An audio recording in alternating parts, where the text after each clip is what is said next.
Master Chef and Mars. I'm your chef, Mariana, and today we are going to be trying to make apple fritters.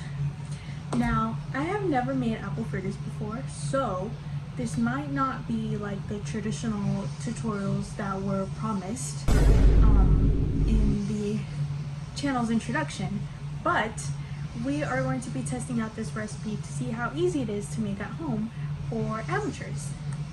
So let's get into it. Now, I want to preface and say some apple fritter recipes do require you to use active yeast. Now in this one we will not be doing that. It's a more beginner friendly kind of recipe. I will also link the recipe down below. I will also link the recipe down below as it is not mine, and I will also, as we continue through the video, show the ingredients that I will be using as I have pre-prepared some of them already. So starting off, you want to gather your ingredients in a medium bowl. You want to gather 1.5 cups of flour, 1/4 cup sugar, 2 teaspoons baking powder, half a teaspoon salt, 1.5 teaspoons cinnamon, although I would measure the cinnamon with your heart because who doesn't love cinnamon? I mean, it's an apple fritter. As well, I added the touch of adding a tiny sprinkle bit of ground nutmeg. Now this really accentuates the cinnamon flavor.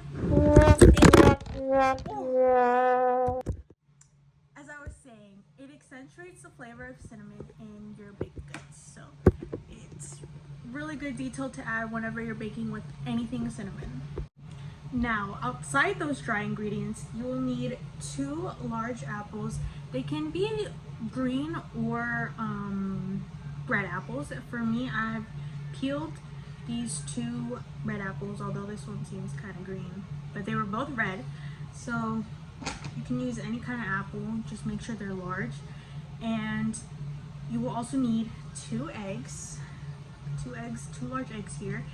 And the recipe calls for 3 recipes of, the recipe calls for 3 tablespoons of applesauce, but I do not have applesauce, so I will be skipping this ingredient. Now, if this goes horribly and it just doesn't make an apple fritter, maybe you might need those 3 tablespoons of applesauce, but I will not be using them because I do not have any. Oh, and you will also need 1/3 cup of milk. So we've got that here. So those are the wettish ingredients. Now, first want to, like I said, gather your dry ingredients. Now we can start peeling the apples as we will be combining the wet and dry ingredients first, then adding in the apples. So we will cut those up and I'll get back to you. Okay, now we have the apples chopped up. Now, I didn't end up using all of the 2 apples. I left about like maybe 1/4 of one of them because it did make a lot. So I don't know if I will be adding all of them to the mixture, but this is what we got. Now, I did chop them up quite finely. Now, I'm pretty sure it'd be fine if you chop them up a little less like this, but this is just how I did it. Now the recipe calls for you to make a kind of hole in the middle of your bowl. So that is what we will do, just with our spatula. It doesn't have to be perfect. Add your 1/3 cup of milk in the middle, as well as your 2 eggs in the middle, and your applesauce. I don't have applesauce, so we will not be adding that. Okay, this is what it's looking like. Is it the perfect execution? No. But what matters is that we tried. So the recipe doesn't call for any like vanilla or anything like that, and I would usually add in vanilla by now, but I've been trying this new thing with my recipes where instead of vanilla I will add maple syrup. It accentuates the taste, and I feel like this will do that in this case as well because there is cinnamon and nutmeg in this recipe. So we'll add just a little bit as if we were adding vanilla. And now we mix and fold in. Now for the mixing, we are just going to fold in gently, just as so. We are going to go kind of hard like this. Fold inwards and try to get in everything as much as we can. Now I would do it better, but I had one hand. So the recipe does say not to overmix. So fold in everything until it is just combined. Okay, so now our mixture is all combined. Does it look very pleasant? No, but this is what it looks like. Now you shouldn't be afraid whenever you're baking or cooking if your things look kind of weird when you're still in the process of making it. I feel like it kind of freaks people out and they're like, oh, I must have done something wrong. But most of the times, you didn't. It's just ugly. And apple fritters are kind of ugly. Let's not eat with our eyes, people. Come on. Now, the next step in this recipe is to heat up some oil in a pan for you to start frying them, and that is what we are going to do. Okay, and I am going to be using vegetable oil or just corn oil. It will work just as well. This is kind of roughly the amount of oil I used. I didn't really measure. I just kind of estimated. You kind of want it to be able to cover the fritter on the bottom and around the edges a bit, so then you are able to flip it over. So this is what it's looking like. I put it right now as it's heating up. I put it around level 4, so like around medium heat. Now while that is heating up, pro tip, you always want to clean up during intermission, so that is what we're going to do. Okay, our oil is now, I presume, ready. It feels hot from the top here. So we will now take 1/4 cup of our batter and we will insert it. Okay, we are going to scoop out our mixture. Now I did use all the apples, so it will be a very appley batter, but you know, that is okay because we are not wasting around here. Now this is how much I'm going to use. I'm going to use a spoon to scoop it out in the oil. First one goes. Cooking up nicely so far. So we are supposed to leave it in for around 2 minutes on each side. I am going to lower the oil down just so we don't burn our apple fritters. Now it is cooking up quite nicely, the first one. Going to check. Hasn't been a minute, but you know, the oil has been pretty hot. This is sizzling. Be careful, guys. That is partly my fault because I think I set the oil too hot. Come out a little burnt. But it is okay. We persevere. The second one looks a little better. And while those are cooking up, I did prepare a little bin to put them in. I did set it back to low. I don't know if I said that already. But that seems to be working as now they're not burning. But it's okay. Our first attempt, it's all right. I'll get back to you when they come out. Okay, they came out. I don't think they're the best. This is the first one. You see, now they're pretty golden. Lighting does not show them very well.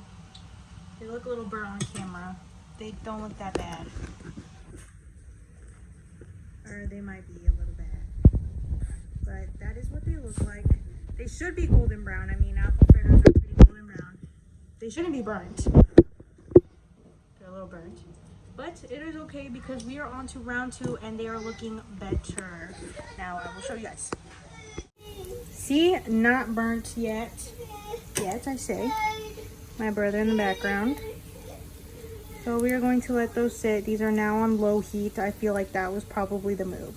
Now I don't have a thermometer to check the heat of the oil, so probably also my fault. These sit and I will get back to you. Update, these are looking a little better. old, new. Okay? Now, to find out if they're well done, you can always pick a fork in the middle of it and bring it out. And if it's clean, it's done. It's clean, so these should be done. I didn't test out these ones, but we'll see when we break them open.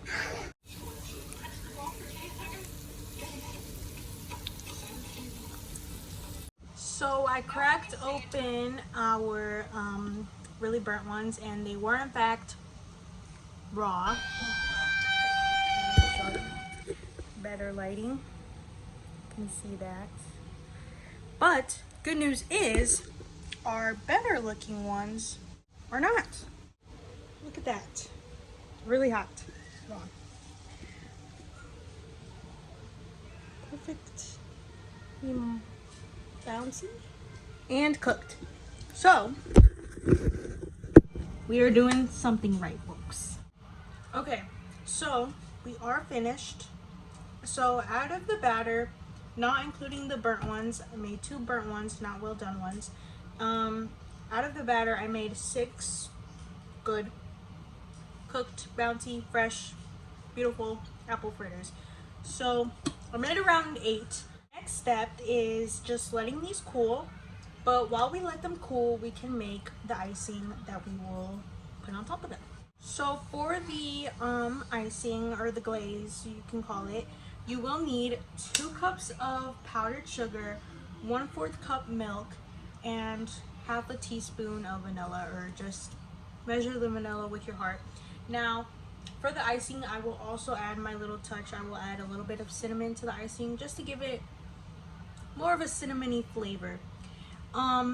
So if you don't have powdered sugar at home, you can actually just ground up some normal. Just add your normal sugar to a blender. Blend it on like high heat for like a couple seconds, and boom, you will have powdered sugar. That's how I made my powdered sugar. So if you don't have that at home, this is the icing mixture currently mixing. So cinnamon, powdered sugar, some milk, and just mix it until desired consistency. So this is what our glaze looks like, and we shall glaze our donuts once they are fully cooled. They are still a bit hot. Okay, I have now started the glazing process as they have cooled down.